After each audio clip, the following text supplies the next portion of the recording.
everybody, I'm Erin, and today I'm going to be talking about my serial killers book choice for February of 2018, which was one of them. I haven't read the second one yet, but I have read the first one, which is Linwood Barclay's Far From True.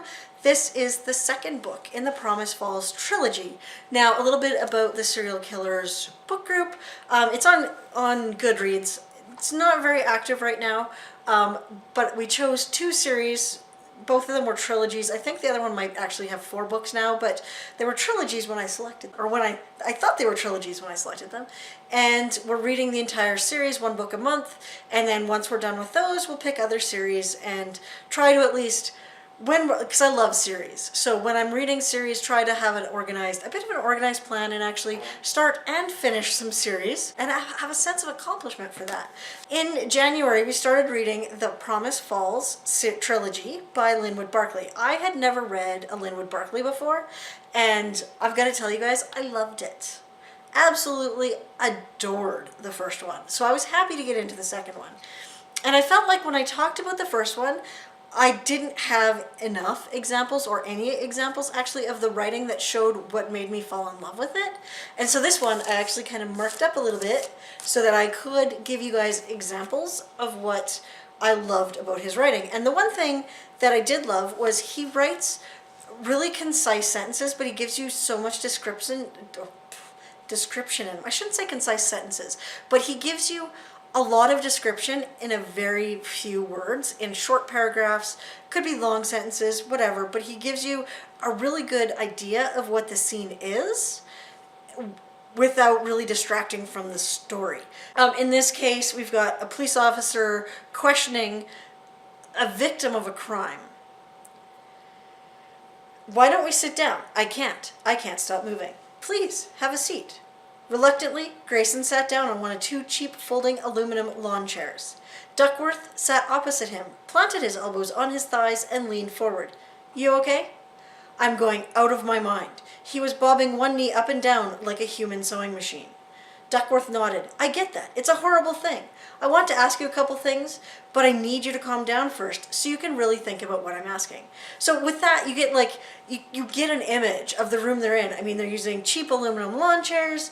You've got, the detective trying to be calm and sitting there planting his feet, putting his elbows on his knees, a relaxed posture. And then you have the person that he's talking to, the victim of the crime, sitting there with his knee bobbing up and down like a human sewing machine. I mean, I loved that. I thought it was such a great use of description without getting too crazy about it.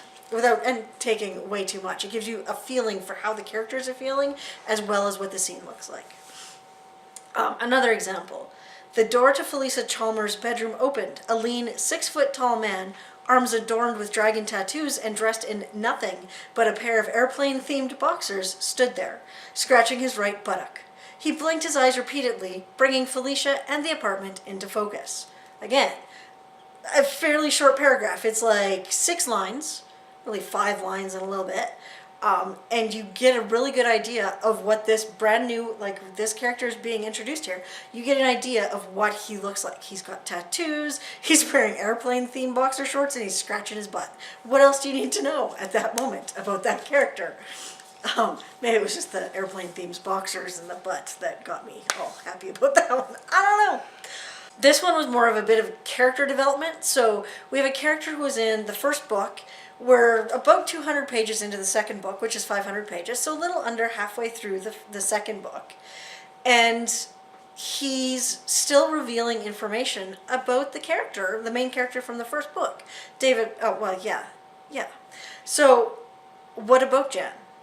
That she wasn't all she claimed to be. A lot of her story never became public, but you hear things. It was a tragic story, no doubt about it. But some might say Jan brought that on herself. Killed by the man whose hand she cut off. Came here to live a normal life, married a regular guy.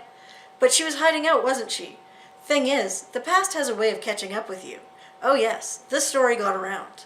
So it's like, you're getting this bit of information I knew nothing about from the first book, but again, it's a main character in the first book. So it was really, I loved that. It's so much information in a little bit of dialogue.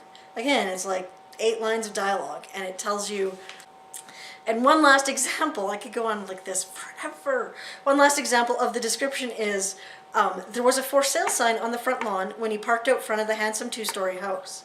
10 seconds after he rang the bell, Tanya Sturgis opened the door.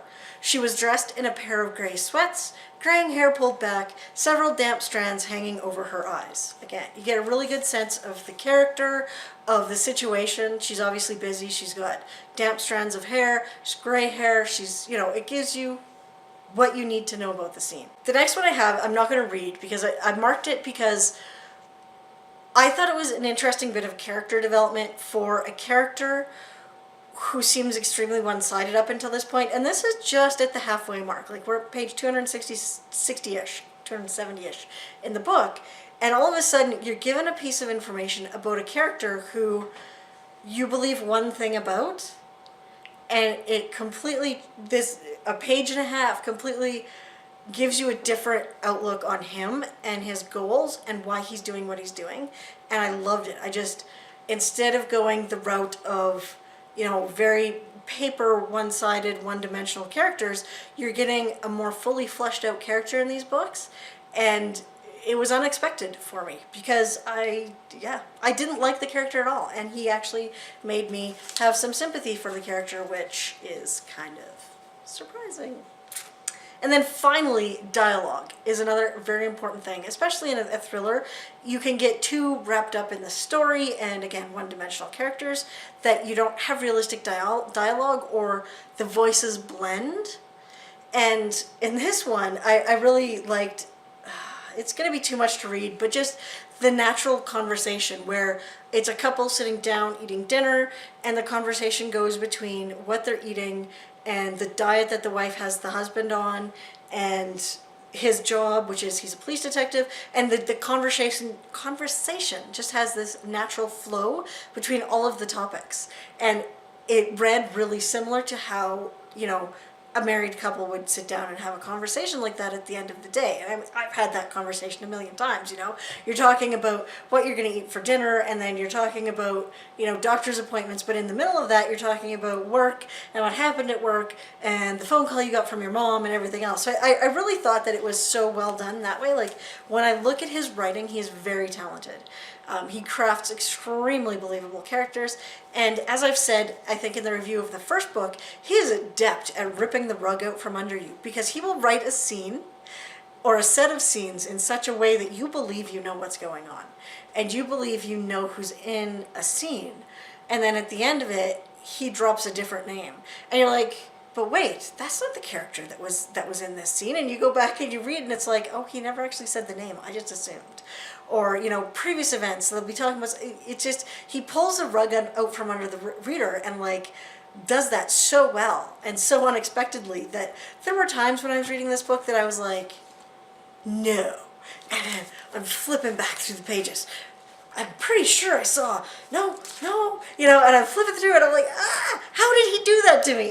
And I loved it. I love that, especially in a suspense book like this. Now I should tell you a little bit about the book. The book opens up with a drive-in theater being bombed, so the drive-in screen actually is blown up, and it collapses on the first rows of cars, and people are dead. So it is a carry-on from the first book in the series in that there are some lines that carry on through this. There's definitely characters that carry on through this, and we still don't know the answer about what the number 23 has to do with anything, and that carries on through this as well.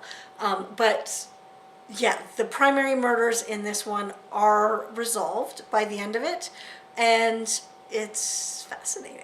And there's only one book left in the series, so I'm kind of excited to get to that in March and get around to reading that. But we have all the same characters in this one that we did in the first one. David Harwood is back. Sam Worthington and her son Carl are back. And we've got Clive Duncombe, who was the security chief at the university. We have Barry Duckworth, who's the police detective investigating it. And Angus Carlson, who is the acting detective who was kind of promoted into that position. And it's really good. It's really interesting. We've got some new characters and a whole new plot line, but the story is definitely carrying on from the first in the series. So if you're reading along with me on this one, have you finished reading it yet? If you have, what did you think? Are you still enjoying it? I am. I loved it. So what do you think about this book? And my review of it, I guess. Or Linwood Barclay. If you've read Linwood Barclay and you have not read this series, what do you think of his writing as a whole? So that's it for this video. Thank you again for watching. I will talk to you all later. Bye!